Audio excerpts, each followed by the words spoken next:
सिंह साहब, हमने आमिर खान के तुर्की यात्रा और उनका एर्दोगन की पत्नी से मुलाकात के बारे में पहले भी बात की है। आमिर खान का जो रवैया रहा है हिंदुओं को लेकर खासकर, उनके बारे में भी कई प्रश्न खड़े हुए हैं। एक और शख्स है जिनके घर ड्रग पार्टी का वीडियो वायरल हुआ। तमाम टीवी चैनल्स ने उसको दिखाया। उसने एक फिल्म बनाई गुंजन सक्सेना पर, जिससे हमारी वायुसेना ने काफ़ी पुरजोर विरोध किया उसका। शाहरुख खान, अमेरिका के एयरपोर्ट पे लंबी जांच के बाद उनको गुजरना पड़ा था। अब ऐसा महसूस होता है इसके पीछे कई गंभीर कारण हैं। इस पर आपकी क्या प्रतिक्रिया? देखिए, जहाँ तक आमिर खान का प्रश्न उठता है तो शायद पिछले अपने इंटरव्यू में भी ये हाँ सवाल जी, हाँ जी। मुझसे पूछा था। और ये महज इत्तेफाक नहीं है।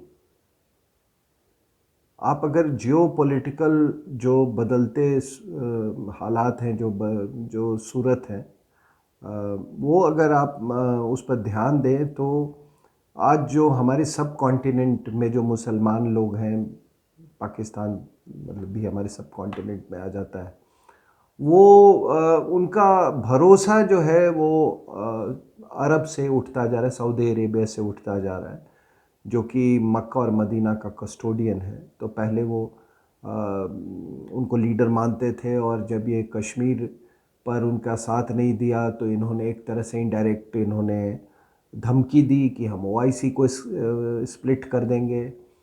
और इस सऊदी अरेबिया की गिरती छवि का फ़ायदा एर्दोगन उठा रहे हैं। वो अब इस्लामिक वर्ल्ड का, एटलीस्ट सुन्नी वर्ल्ड का वो लीडर बनना चाहते हैं। वो लोगों के वो ऑटोमन एम्पायर, वो कैलिफेट का वो सपना दिखा रहे हैं। तो हम देख रहे हैं कि एक पाकिस्तान में और पूरे सब कॉन्टिनेंट में एक मुहिम चल रही है कि ये जो पूरी जो लीडरशिप की जो जिम्मेदारी है या जो सिंबल है मुस्लिम्स का, सब कॉन्टिनेंट का, उसको सऊदी अरेबिया से उसको शिफ्ट करके उसको तुर्की की तरफ ले जाया सके। और इसी सिलसिले में ये आमिर खान साहब वहाँ गए। वहाँ वो तो गए थे किसी पिक्चर के सिलसिले में, लेकिन एक राष्ट्रपति के पत्नी को इनसे मिलना एक नॉर्मल सा एक इंडियन एक्टर से ये बात कहीं हजम नहीं होती। तो मैं उसको इसी परिप्रेक्ष्य में देखता हूँ कि ये एक एक मैसेजिंग था हिंदुस्तान के मुसलमानों को कि ये सब हीरो हैं। और मैं आपको एक बात बता दूं, हमारे लोग जो लाहौर में जिनको मैं जानता हूं, उन्होंने ये बात कही, और पुष्पेंद्र जी भी बहुत दिनों तक आपको मालूम है वो वहाँ पे कार्यरत थे, हमारे मित्र हैं। तो उन्होंने भी कहा मुझे कि जब ये शर्मिला टैगोर के बेटे का क्या नाम है, सैफ अली खान। हाँ, सैफ अली खान, जब इसने शादी की थी तो पूरा लाहौर में ऐसा मतलब माहौल था कि देखो, मतलब जैसे सेलिब्रेशन का माहौल, और ये कि और तो इसके पीछे कारण क्या? पाकिस्तान को क्या मतलब भाई कि हमारे एक हिंदी फिल्म इंडस्ट्री का कोई किसी से शादी करे? वो इसलिए कि इसने हिंदू से शादी की। एक हिंदू लड़की से शादी करने में कामयाब हुआ। वो इसको हर चीज़ को वो इस ग्रसित मानसिकता से देखते हैं, नैरो पर्सपेक्टिव में। तो आमिर खान और ये हैं, ये इनको लोग, कई लोग यहाँ पे उस नज़रिए से देखते, तो इनका मैसेजिंग बहुत पावरफुल होता है, बहुत पावरफुल मैसेजिंग होता है। तो उन्होंने उनसे मिल के, अब उनसे मिले, एक तरह का ये एक इशारा था, एक सिंबॉलिज्म था। और यही नहीं, आपने आमिर खान की बात की तो अब देखिए क्या है कि हमारे यहाँ 2-3 तरह के जिहादी हैं। एक ये उर्दू शायरी करने वाले जिहादी, कुछ अंग्रेजी बोलने वाले जिहादी, और कुछ वो वाले वो छोटे भाई का छोटे भाई का पैजामा और बड़े भाई का कुर्ता कुर्ता वाले डालना, जिहादी, ठीक है ना। छोटे भाई वाले तो जल्द पहचान में आ जाते हैं, ये वाले बड़े मुश्किल से पहचान में आते हैं, लेकिन मानसिकता वही है, इनकी मानसिकता वही है। तो आप अगर, मैं एक हैरान था कि इनके कारनामे, उन्होंने एक पिक्चर जो बनाई थी, आपने सब, मैं दोहराना नहीं चाहता, वो जिस तरह से हमारी देवी मतलब देवताओं को इन्होंने दिखाया। साहब ये बताइए कि इस्लाम ये आया 712 ईस्वी में, इसका मोहम्मद बिन कासिम का हमला हुआ, फिर 500 साल का वक्फा था, फिर ये सल्तनत हुए, फिर ये मुगल्स आए, इस्लाम आया। कुछ लोग अपने आप को पता नहीं, सब मुगल के वंशज मानते हैं, अफ़गान को नहीं अपना वंशज मानते हैं, पता नहीं क्यों, या कुछ लोग मानते भी होंगे। तो इतने साल से इस्लाम रहा है, लेकिन आप किसी हिंदू से पूछ लो, आप मुसलमान से, द्रौपदी कौन थी, भीष्म पितामह कौन थे, ये सारी चीज़ उनको मालूम है, रावण कौन था। ये आप ये बताइए कि आप कहते हैं कि एक इतनी बड़ी माइनॉरिटी यहाँ पे, दुनिया के सबसे ज़्यादा मुस्लिम पॉपुलेशन भारत में है, तो इंडोनेशिया के बाद, हाँ, इंडोनेशिया के बाद। तो आप ये बताइए कि यहाँ पर एक आम आदमी से पूछिए कि आप 4 खलीफों के नाम बता दो। रसूद्दीन खलीफा कौन होते थे ये बता दो। ये बैटल ऑफ बदर के बारे में बता दो। कारवां की लूट के बारे में बता दो। जिहाद के बारे में बता दो। अबू बकर कौन था उसके बारे में बता दो। सलाहद्दीन कौन था उसके बारे में बता दो। अल अस्का मॉस्क है उसके बारे में बता दो, उसकी अहमियत क्या है। आपको कभी बताया गया। और ये तमाम जो ये अपने आप को कलाकार बोलते हैं और हिस्टोरियंस हैं, क्या आपकी कला वहां खत्म हो जाती है? आप बताएंगे नहीं कारवां क्यों लूटते थे, कौन लूटता था? शायरी करते हो ना, कारवां के पद चिन्ह, ये तो हिंदी बोल दिया मैंने। फुटप्रिंट्स ऑफ कारवां अभी भी है, मतलब कहने का कि अभी भी मुगलों का फुटप्रिंट्स है यहाँ पे। शाहजहां पे पिक्चर बनाओगे, बताओगे नहीं कितने बच्चे थे उसके, दिखाओगे नहीं कि रोशन आरा और वो दूसरी का थी जहां आरा, वो लोग कौन थे, उनके बारे में नहीं बताओगे? किस खलीफे का कैसे कत्ल हुआ इसके बारे में नहीं बताओगे? हजरत अली के कत्ल के बारे में नहीं बताओगे? कि क्या हम केवल मुहर्रम में ही हम ये जान पाएंगे कि वो भी हम नहीं जानते थे, वो भी कोई बताने वाला नहीं था। तो आप ये कहाँ गया आपका ये आर्टिस्टिक? ये आप अहमदियाज पे पिक्चर नहीं बनाओगे। आप 14वीं शताब्दी में इस्माइल शाह ने कैसे सुन्नी रिलीजन को, सुन्नी मजहब को त्याग कर शिया मजहब में आए और किस तरह से उन्होंने सुन्नी पर वो कहर ढहा, इस पर पिक्चर नहीं बनाओगे? कुछ भी नहीं मालूम। कितना बड़ा इंफॉर्मेशन गैप है। और तब मुझे लगता है कि ये जो लोग इस्लामिक स्टडीज, क्या है इस्लामिक स्टडीज? इस्लाम ने एक इजिप्ट, फिर पर्शियन, फिर वो हमारे यहाँ अरेबिक भाषा नहीं आई, पहले वो पर्शियन भाषा आई, पर्शियन संस्कृति थी। इस्लाम के आने से पहले हमारा आदान प्रदान था। और ये बात पहले भी मैं कह चुका हूं कि पंचतंत्र की कहानियां इस्लाम के आने से बहुत पहले विष्णु को पहुंच चुकी थी। तो इसके बारे में नहीं बताओगे तो ये आर्टिस्टिक फ्रीडम कहां हो जाता है भाई? तो ये कला की आड़ में आप इस तरह की आप क्या सोचते हो कि यहाँ के लोग बेवकूफ हैं?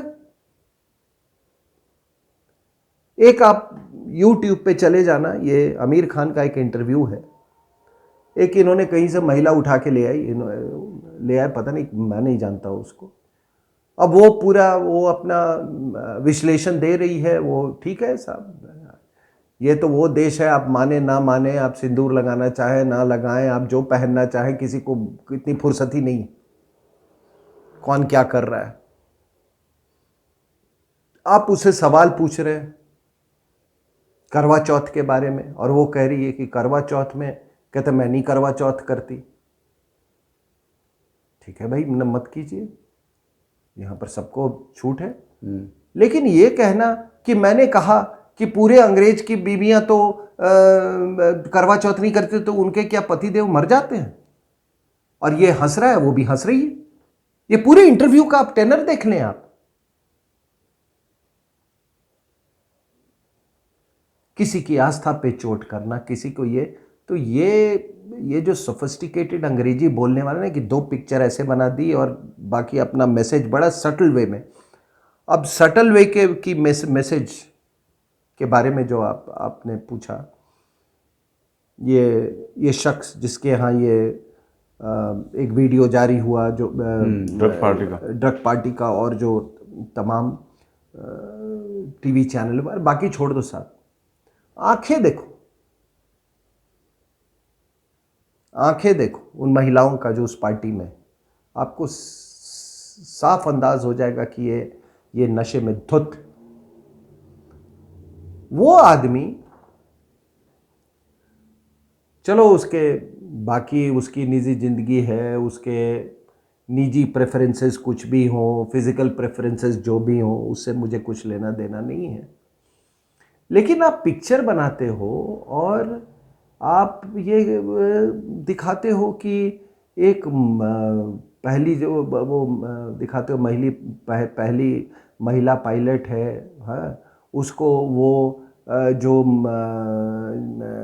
मेल पायलट्स हैं, जो उसके मेल कलीग्स हैं, उसको कहते हैं कि तुम हमारे साथ ये पंजा लड़ाओ। और ये साहब, मैं इस फौज में रहा हूँ, और अगर ऐसा कोई नैरेटिव चलाए, वो थप्पड़ के काबिल है।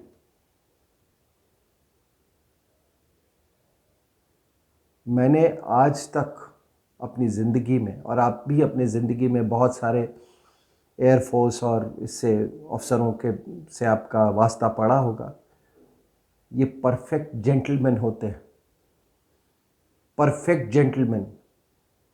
और अगर उनमें से ऐसा कोई, पहली बात तो हो ही नहीं सकता है, दूसरा कोई अगर एक बैड हैट निकल भी जाए तो आप समझ नहीं सकते हो कि सिस्टम उसके साथ क्या करती है। तो आपने ये देखो, ये कितना शातिर दिमाग का आदमी है। पहले तो डायरेक्टर की आड़ में, प्रोड्यूसर की आड़ में ड्रग का धंधा करता है, और अब ये पिक्चर की आड़ में देखो किस तरीके से, कितना सटल वे में इंडियन एयरफोर्स में मतलब को एक गलत तरीके से पोर्ट्रे करना, उसको सली करना, उसके इमेज को डिस्ट्रॉय करने की कोशिश कर रहा है। मान लीजिए अगर वो सीन नहीं होता तो क्या होता? क्या मूवी में वैल्यू नहीं होता? उसने इसीलिए ये पिक्चर बनाई ही थी। और यही तरीका होता है कि आपका जो एजेंडा जो है, वो एक ऐसे चीज़ पर उसको राइड करवाएं, ठीक है, जो कि लोग उसको मतलब उसको बड़े सटल वे में उसको लोग एब्जॉर्ब कर ले, या उनके जहन को मैनिपुलेट किया जाए। ये वो लोग हैं। इसीलिए हमारे यहाँ जितनी ये ताकतें हैं ना, ये क्या करते हैं कि समाज में आपको पैसे से, आपको ये फिल्में बना के, आपको लेखक बना के, आपको अवार्ड्स दे के ये की कम्युनिकेटर बना देते हैं। की कम्युनिकेटर की अरुंधति रॉय है, उसको कोई अवार्ड दे दिया, उसके बाद वो कुछ जब बोल दी तो वो हाईलाइट हो जाएगा। तो यही इनका ये है, इनका एजेंडा है। लेकिन अब ये एजेंडा समझ में आ रही है लोगों को। आप एक तरफ ड्रग का धंधा कर रहे हो और आप एक तरफ एयरफोर्स का ये कर का, क्या आप पैट्रियोटिज्म दिखा रहे हो?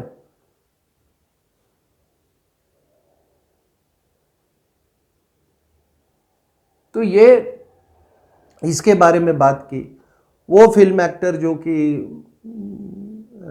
ये अमेरिका में जिसकी मतलब डिटेन किया गया, बड़ी उसकी सख्त तरीके से जांच पड़ताल हुई, उसने बड़ा, उस समय उसको हिंदुस्तान याद आया, बहुत बहुत ज़ोर से याद आया। लेकिन बाद में मुझे पता चला कि उस शक के पीछे कई कारण थे। और इंटेलिजेंस एजेंसीज जो हैं दुनिया की, वो आपके परसेप्शन से नहीं जाती हैं, RSN सिंह और जितेंद्र के परसेप्शन से नहीं जाती हैं, उनके अपने इनपुट्स होते हैं। और उनके इनपुट्स थे कि इस आदमी का रवैया ठीक नहीं है। वो आप तो जान नहीं पाएंगे। आज बताइए, मैं एक बात कह रहा हूं, ये सुशांत वाले ही केस में अगर ये चैट्स नहीं आते, सही बात है, तो आपको कुछ मालूम नहीं होता। अब चैट्स को हासिल करने का टेक्नोलॉजी तो हमारे और आपके पास है नहीं, वो तो इंटेलिजेंसीज के पास ही होती है। तो ये लोग क्या कर रहे हैं, इनके बारे में इंटेलिजेंस इनपुट्स क्या है, वो तो जो वहाँ पे भाई किसी को रोक रखा है, उसको वो अपना समय ऐसे ही थोड़ी व्यतीत कर रहा है। ये कौन सा राष्ट्रपति लगा हुआ है हिंदुस्तान को? ये सॉरी, कोई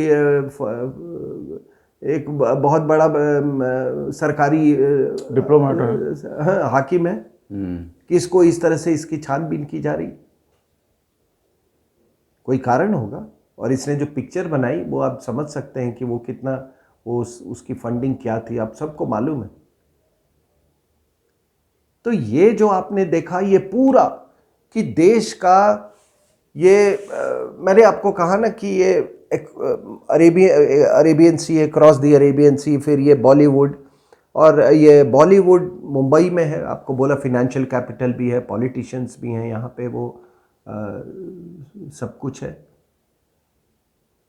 मैंने आपको ये बताया, उदाहरण दिया इनका, कि आपको ये जो ये उस व्यक्ति का, वो पुलिस वाला, क्या नाम है इसका, अरे नागोरी अभी जो पकड़ा गया है, नहीं, ये मैंने आपको बताया ना कि वो अहमदाबाद से, जो हाँ अहमदाबाद से, वो न्यूज़ में आया था पीछे। हाँ न्यूज़, हाँ एक ये जो कह रहे ना बॉलीवुड, ये Bombay, Scotland yard, etcetera etcetera, आप उनके इमेज पर आप चोट मार रहे हो, ये सब। सर, अभी जस्ट 2 दिन पहले की बात है, वडोदरा अहमदाबाद रोड पे MD क्या है वो ड्रग, MDA में क्या, कुछ ऐसा ही, ऐसी है कोई ड्रग है ना MDA पे, जो वो सुशांत वाले केस में भी उसका जिक्र आ रहा है। एक शख्स पकड़ा गया, गाड़ी से जा रहा था, उसको इंटरसेप्ट किया गया। उस आदमी का नाम है फिरोज खान नागोरी, उसके पास से ये बरामद हुआ। उसके साथ कौन पकड़ा गया? 6 लोग और पकड़े गए। उसमें एक ऐसा व्यक्ति है जो किसी पार्टी के टिकट पे चुनाव लड़ा था, उसका नाम है तेजाब वाला। तो पॉलिटिशियन, अब और ड्रग्स कहाँ से आ रहा था? तो बॉम्बे से, मुंबई से। तो आप तो देख रहे हैं ना। तो ये सारा का सारा ये समझ लीजिए कि, और आप देखेंगे कि ये जितने मुझे मालूम है ये इन्होंने एक पूरा एक जाल बिछा रखा है। और ये आप देखिए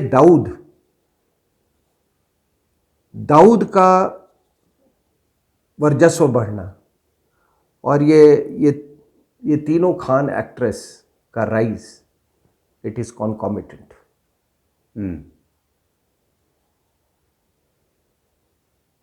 देख रहे हैं ना, उसका राइज और इनका ये बिल्कुल पैरेलल ये हुआ है। और क्योंकि दाऊद का जाहिर सी बात है कि पॉलिटिक्स में भी उसका कंट्रोल है, जब वो बॉलीवुड में है, पैसा उसका कंट्रोल कर रहा है। साहब हालत यहाँ तक हो गई कि आप देखिए ये अरेबियन सी और इसे मूव करते करते दिल्ली आ गया, शाहीन बाग, JNU। यहाँ आपके एक नेता की पत्नी की वो भी हत्या हुई। और आप थोड़ा पैरेलल देख लीजिए सुशांत वाले केस से, कि उस समय भी वहां भी CCTV नहीं था, यहाँ भी CCTV नहीं। तो ठीक है, तो मैं तो हमेशा से कहता हूं कि दाऊद का बॉलीवुड, पॉलिटिक्स और क्रिकेट, ये 3 मेजर फेसेट्स हैं इंडियन नेशनल लाइफ के। उसमें इसकी सबसे ज़्यादा पैठ। तो ये इन लोगों को आप इतना, ये बहुत शातिर लोग हैं, बहुत शातिर लोग। 60 55 साल के बुढ़े हीरो बन के घूम रहे, और हमारे बच्चों को गुमराह कर रहे।